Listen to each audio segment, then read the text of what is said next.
नमस्कार दोस्तों, कमला देवी सिंघवी कॉलेज की ऑनलाइन वे यूट्यूब क्लास में आप सबका एक बार फिर से तहे दिल से हार्दिक स्वागत। हम भूगोल की कुछ क्लासें जिसमें राजस्थान भूगोल के बारे में पढ़ा है हमने, तो राजस्थान भूगोल की जो पिछली दो क्लासें हैं हमारे वो है अफवाह तंत्र। तो राजस्थान के अफवाह तंत्र के जो 3 पार्ट, उसमें एक पार्ट अरब सागरीय अफवाह तंत्र जिसके पिछले दोनों वीडियो हमारे मही नदी और लूणी नदी के बारे में थे।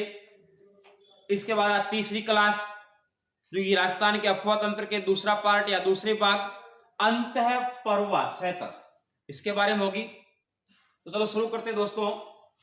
अंतःपर्वा सतह, पहली बात, राजस्थान के कुल अफवाह तंत्र के 3 पार्ट है, उनमें सबसे बड़ा पार्ट या 60% क्षेत्र है वो है अंतःपर्वा क्षेत्र का। पहला प्रश्न, अंतःपर्वा किसे कहते हैं? कुछ नदियां जो किसी पहाड़ी या वर्षा काल में किसी भाग से उद्गम तो होती है, लेकिन अपना जल है वो समुद्र या सागर तक नहीं ले जाती है, या किसी नदी की सहायता से भी वहां नहीं पहुंचती है। वो अपने अफवाह क्षेत्र में कहीं ना कहीं विलुप्त हो जाती है या किसी झील में समाहित हो जाती है। इस प्रकार की नदियों को हम अंतःपर्वा क्षेत्र के अंतर्गत रखते हैं। राजस्थान का उत्तरी व उत्तरी पश्चिमी क्षेत्र की कुछ नदियां हैं जो कि अंतःपर्वा क्षेत्र की नदियां हैं। तो सबसे पहले हमें याद रखना होता है कि कौन सी नदियां हैं वो अंतःपर्वा क्षेत्र की नदियां हैं। प्रश्न पूछा जाता है निम्न में से कौन सी नदी है वो अंतःपर्वा की नहीं है, या निम्न में से कौन सी अंतःपर्वा की है। नाम याद होनी चाहिए। उसके बाद उनका उद्गम क्षेत्र याद होना चाहिए कि ये कौन सी अंतःपर्वा नदी है, कहां से निकलती है। जहां तक संभव है उन पहाड़ियों का नाम याद रखें, क्योंकि 4 नदियां दे दी जाती है और दूसरी ओर 4 पहाड़ियां दे दी जाती है। उनका मिलान करना होता है कि कौन सी नदी कहां से निकलती है। फिर एक प्रश्न और हो सकता है कि कौन सी अंतःपर्वा नदी है, उसका अफवाह क्षेत्र कौन कहां है। जैसे घग्गर नदी, उसका अफवाह क्षेत्र ये पिछले रिट में अभी आया था, अफवाह क्षेत्र कहां है तो हनुमानगढ़ गंगानगर, जहां वो प्रवाहित होती है, जहां बहती है, वो उसका अफवाह तंत्र कहलाता है। उसके बाद उस पर कुछ बांध बने होते हैं या कुछ योजनाएं होती है, इस प्रकार के प्रश्न भी यहां पर आते हैं। तो सबसे पहले हम पढ़ते हैं कि अंतःपर्वा की प्रमुख नदियां कौन सी है। अब बहुत से क्लासेज या जो हम पढ़ते हैं तो वहां पर देखते हैं कि हम ट्रिक्स के द्वारा पढ़ते हैं। तो भूगोल जितना, मेरी एक आपसे रिक्वेस्ट है, भूगोल कभी ट्रिक से याद नहीं करें। भूगोल अपने दिमाग में अपने एक मैप से तैयार करें आप, कि कौन सा क्षेत्र कहां है और वहां से कैसे निकलती है, क्या होता है, कौन सा क्षेत्र कहां है, तब आपके लिए अच्छा होगा। लेकिन फिर भी नदियों को एक ट्रिक से माध्यम से हम पढ़ते हैं, तो एक बहुत सारे ट्रिक देखे हैं मैंने किताबों में, उनमें से एक सरल ट्रिक जो मुझे लगा है वो है ट्रिक काका सा मैं रूबरू गांव गया। ये एक ट्रिक, इससे हमारी जो महत्वपूर्ण आंतरिक प्रवाह की नदियां हैं वो कंप्लीट हो जाएगी। इस नाम को छोड़ दीजिए यहां तक। सबसे पहले देखते हैं का 2 नदियां हैं, वो के या का से शुरू होगी। तो एक तो है कांतली और एक है काकने या काकनी। इसके बाद में आता सा का मतलब है साबी। एक ध्यान रखना, सागी नदी है जो कि लूनी नदी की सहायक नदी है। तो साबी और सागी दो समान नाम लगते हैं, तो आप देख लेना। उसमें मैं एक है महंता, मैं पर मात्रा अदनय था, मन था, जो कि जयपुर से निकले, उसके बारे में पढ़ेंगे। 2 है रूप, एक तो है रूपनगढ़, एक है रूपा रेल, और एक बीच में बचा गे, जो सबसे महत्वपूर्ण सबसे बड़ी नदी घग्गर नदी। तो ये जो नदियां हैं, जो नाम बनते हैं, ये जो नाम बनते हैं, नाम याद कर लें आप, क्योंकि नाम सबसे पहले। अब इन एक एक नदी के बारे में विस्तार से पढ़ेंगे। तो शुरू करते हैं सबसे पहले घग्गर नदी। नदियां पड़े चाहे राजस्थान का कोई भी पार्ट जो कि भूगोल से संबंधित है वो पढ़ते हैं तो राजस्थान का मैप याद होना जरूरी है। तो सबसे पहले पढ़ते हैं हम घग्गर नदी। राजस्थान के अफवाह तंत्र में आंतरिक अफवाह तंत्र की सबसे बड़ी नदी। पता होना चाहिए राजस्थान के उत्तरी भाग में दो जिले जो सबसे ऊपर है, एक तो इधर तो है श्री गंगानगर और इधर आता है हनुमानगढ़ और इधर आता है पाकिस्तान। इसके अलावा यहां पर एक राजस्थान का पड़ोसी राज्य पंजाब और इधर आता है ये हरियाणा। इधर आता है हिमाचल प्रदेश। हिमाचल प्रदेश में यहां पर कुछ पहाड़ियां हैं जिनका नाम है शिवालिक की पहाड़ियां।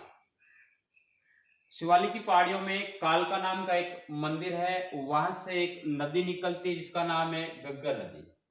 इसके बाद ये चलती है हरियाणा के बाद राजस्थान में प्रवेश करती है हनुमानगढ़ जिले। तो ध्यान रखना दोस्तों, प्रश्न आता है कि निम्न में से कौन सी आंतरिक प्रवाह की नदी जो कि 3 राज्यों से होकर गुजरती है। ऑप्शन आता है आपके नंबर 1 चंबल नदी, नंबर 2 माही नदी, नंबर 3 घग्गर नदी और नंबर 4 उपयुक्त सभी। जैसे कि हम केवल प्रश्न को आधा पढ़ते हैं कि 3 राज्यों से गुजरने वाली नदी, तो हो सकता है जो सभी है तो हम उपयुक्त सभी कर देते हैं, लेकिन उस प्रश्न को ध्यान से सोचते हैं कि निम्न में से कौन सी नदी जो कि आंतरिक प्रवाह की है और 3 राज्यों से, तो उत्तर आता है घग्गर नदी। तो कौन से 3 राज्य हैं? हिमाचल प्रदेश, हरियाणा और राजस्थान। तो एक प्रश्न ऐसा भी हो सकता है कौन सी आंतरिक प्रवाह की नदी है जो कि इंटरनेशनल अंतरराष्ट्रीय सीमा, जब बाढ़ आती है तो पाकिस्तान में चली जाती है, तो इंटरनेशनल प्रवाह भी इस नदी का। तो राजस्थान के हनुमानगढ़ जिले में टीबी तहसील है, वहां से आगे भटनेर नामक स्थान जहां भटनेर दुर्ग है वहां तक चलती है, वहां पर ये लुप्त हो जाती है। जब वर्षा अधिक होती है तब ये गंगानगर में सूरतगढ़ व अनूपगढ़ तक चलती है। जब बाढ़ आती है तब ये पाकिस्तान में चली जाती है। पाकिस्तान में जाती है तो बाढ़ के समय जब ये पाकिस्तान में जाती है तो किस स्थान तक पहुंचती है? तो पोर्ट अब्बास। कहां से कहां तक? हिमाचल प्रदेश के शिवालिक की पहाड़ियों से निकलती है, फिर हरियाणा में, फिर राजस्थान और फिर पंजाब। ये इसका अफवाह तंत्र है। प्रश्न पूछ ले राजस्थान में इसका अफवाह तंत्र कौन सा है? तो श्री गंगानगर और हनुमानगढ़, ये 2 जिले इसके अफवाह तंत्र में आते हैं। अब आगे बढ़ते हैं दोस्तों, एक डायग्राम अभी तक बताया, उसको डायग्राम की सहायता से समझ लें एक बार वापिस। हिमाचल प्रदेश में शिमला जहां पर शिवालिक की पहाड़ियां हैं, कालका मंदिर भी है, वहां से निकलती है, हरियाणा से राजस्थान में प्रवेश करती है। राजस्थान में टीबी तहसील हनुमानगढ़ के तलवाड़ा गांव से प्रवेश करती है। ध्यान रखना तिलवाड़ा गांव बाड़मेर में है, जो कि कई बार परीक्षा में पूछा जाता है। तिलवाड़ा, जबकि यह है तलवाड़ा, एक झील भी है। प्रश्न पूछा जाता है तलवाड़ा झील किस जिले में? हनुमानगढ़ में। और इस झील की विशेषता क्या है? ये राजस्थान की सबसे नीची झील है, जबकि राजस्थान की सबसे ऊंची झील है वो माउंट आबू में नक्की झील है। इसके बाद जब आगे आती है तो भटनेर दुर्ग, जो कि जिसको उत्तर का प्रहरी कहा जाता है। इसी घग्गर नदी के किनारे एक सभ्यता का विकास हुआ जिसका नाम है कालीबंगा सभ्यता, इसके बारे में आप जानते हैं। अब राजस्थान में इसका अफवाह तंत्र है वो हनुमानगढ़ तथा श्री गंगानगर में है, और यहाँ इसके अफवाह तंत्र को नाली के नाम से जाना जाता है, विशेष रूप से भटनेर से सूरतगढ़, इसके बीच के क्षेत्र को नाली के नाम से जाना जाता है। सामान्य इसके अफवाह तंत्र को राजस्थान में नाली के नाम। जब बाढ़ आती है तब ये पहुंचती है पोर्ट अब्बास पाकिस्तान, जहां पर इसके अफवाह तंत्र को हकरा के नाम से जाना जाता है। इस नदी के कुछ उपनाम है। नंबर 1 मृत नदी, क्योंकि ये अधिकांश क्षेत्र में कभी जैसे बाढ़ जैसे यहाँ तक बढ़ने तक दिखती है, जब ज्यादा बरसात आती है तो आगे दिखती है और ज्यादा, तो कहीं पर ये मृत मर जाती है, कभी दिखती है। इस प्रकार इसको मृत नदी भी कहते हैं। कभी दिखती है कभी नहीं दिखती, इस आधार पर इसको नट नदी भी कहा जाता है। नट या नृत्य नाटक करने वाली। प्राचीन काल में वैदिक काल में इसको सरस्वती कहा जाता है। आज भी यहाँ खोज चल रही है कि प्राचीन समय में जो सरस्वती नामी नदी बहती थी वो आज इसी पेटे पर बहती है आज ये। इसे लेटी हुई नदी भी कहा जाता है, इसे दृश्य भी कहा जाता है और इसे सोत्र भी कहा जाता है। तो इसके उपनाम याद करें और इसके अफवाह तंत्र को याद करें। एक बार देख लें आप इसको अच्छी तरीके से।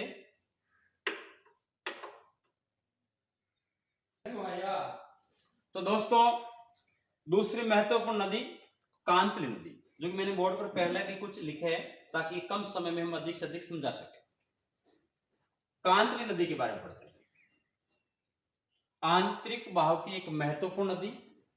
सबसे पहले उद्गम क्षेत्र। उद्गम होता है सीकर जिले की खंडेला की पहाड़ियां।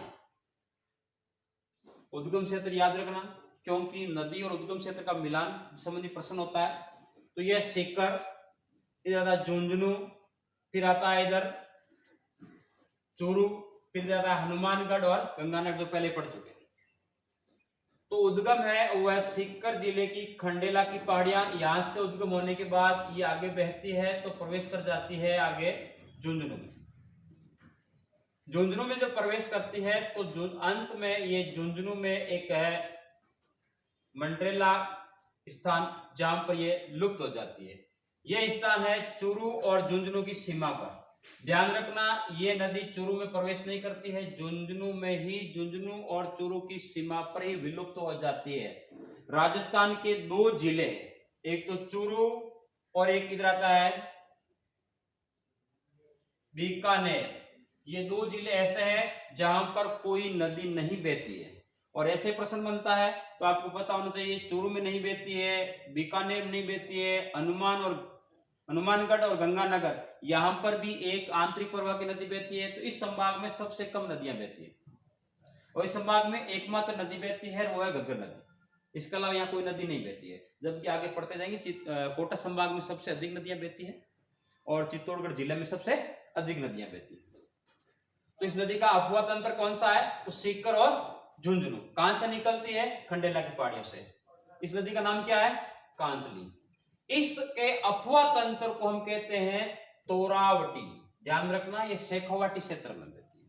तो शेखावाटी, तोरावटी, यहां कहते हैं तंवर लोगों का पहले राज था, अतः इस आधार पर इसका नाम पड़ा है तोरावटी। अब एक महत्वपूर्ण प्रश्न कि राजस्थान में आंतरिक प्रवाह की सबसे बड़ी नदी कौन सी होती है? तब उत्तर होता है घग्गर नदी। आंतरिक प्रवाह की सबसे बड़ी नदी, सॉरी बड़ी नहीं, लंबी। बड़ी और लंबी का भी एक निकाल दो, क्या होता है? एक तो बड़ी और एक लंबी। विश्व की सबसे लंबी नदी कौन सी होती है? तो उत्तर होता है नील नदी। और विश्व की सबसे बड़ी नदी कौन सी होती है? तो अमेजन नदी। बड़ी और लंबी में क्या अंतर है? अपने उद्गम क्षेत्र से जिस समुद्र या सागर में मिलती है वहां तक जो मूल नदी जो दूरी तय करती है वो होती है उसकी लंबाई।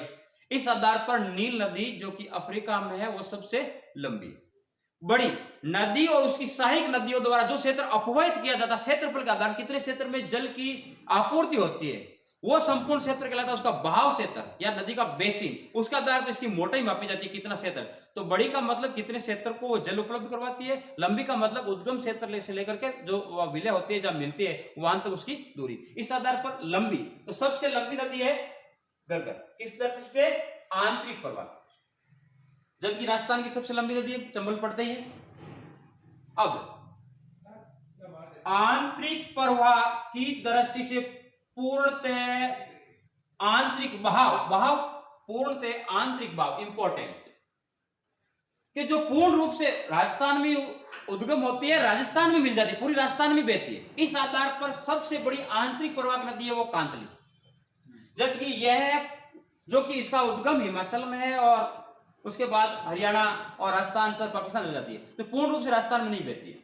जिस प्रकार पूर्णतः राजस्थान में बहने वाली सबसे लंबी नदी का नाम है वो है इसकी सहायक नदी चंबल की, कौन सी है? बनास। जबकि सबसे लंबी नदी कौन सी होती है? चंबल। इसी आधार पर दोनों उत्तर निकलते हैं।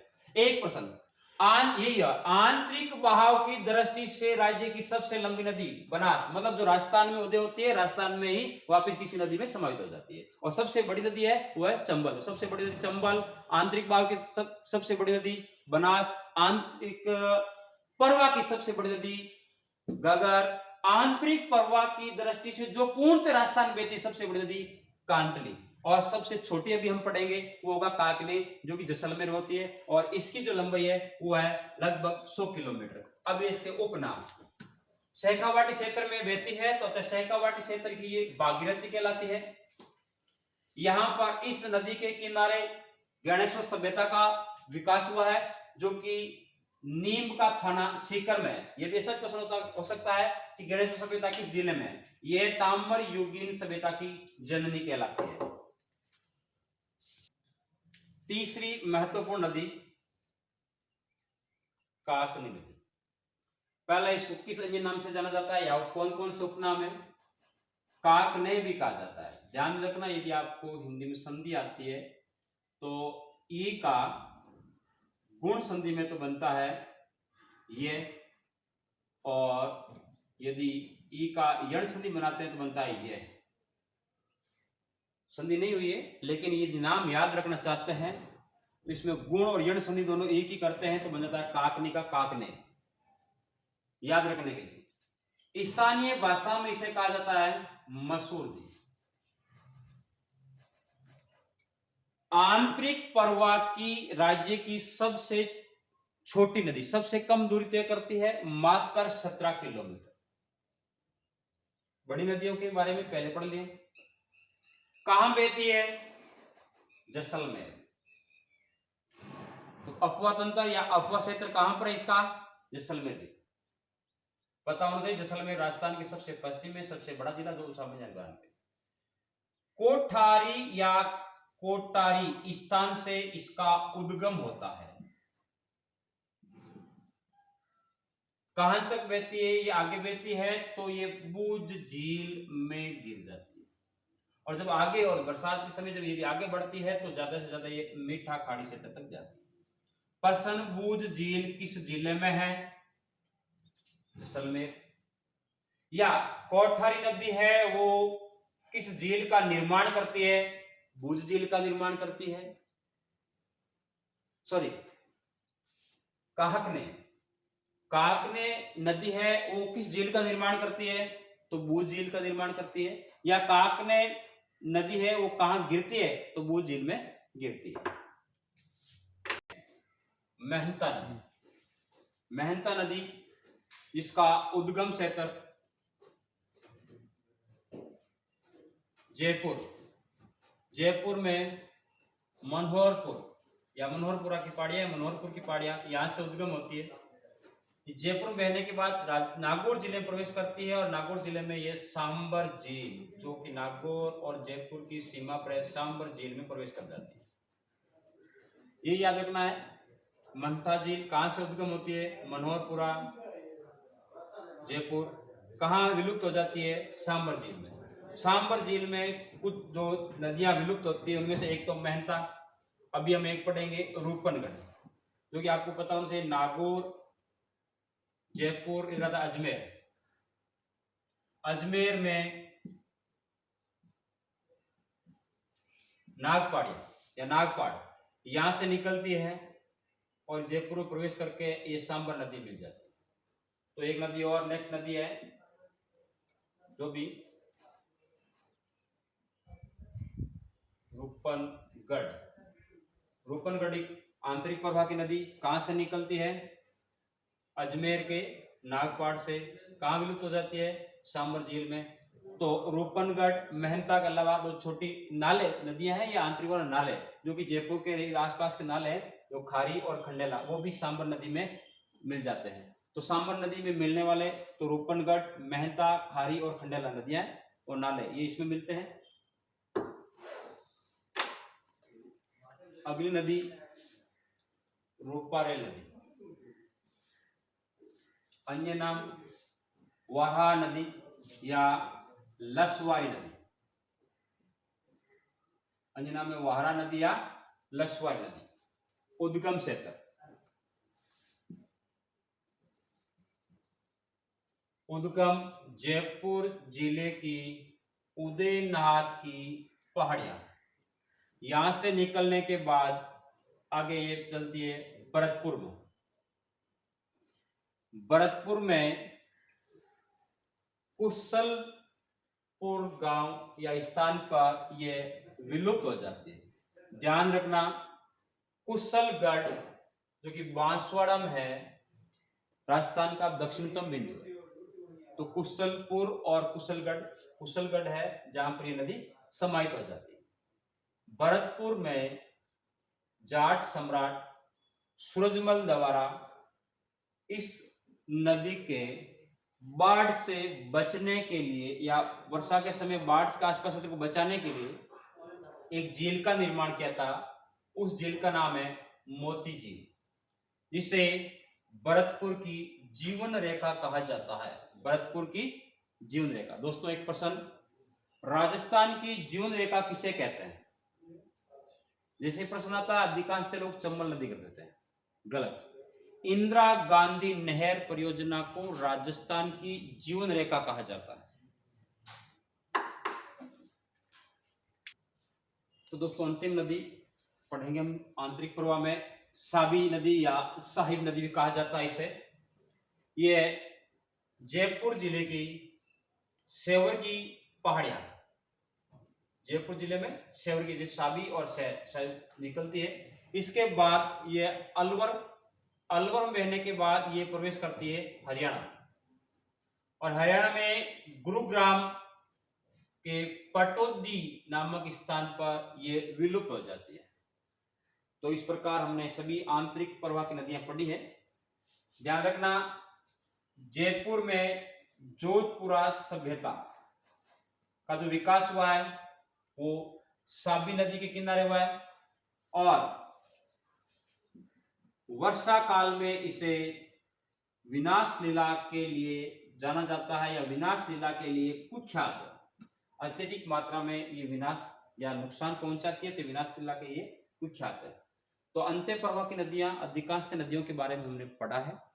हो सकता है कुछ छोटी मोटी नदियां जिसको आप और किताब से देखें, क्योंकि कोई एक टीचर पूरा नहीं पढ़ा पाता, और आप वीडियो या किताब देखें, उनसे नोट्स बनाइए, अपने खुद के नोट्स बनाइए, तब अच्छी तैयारी होती है। धन्यवाद।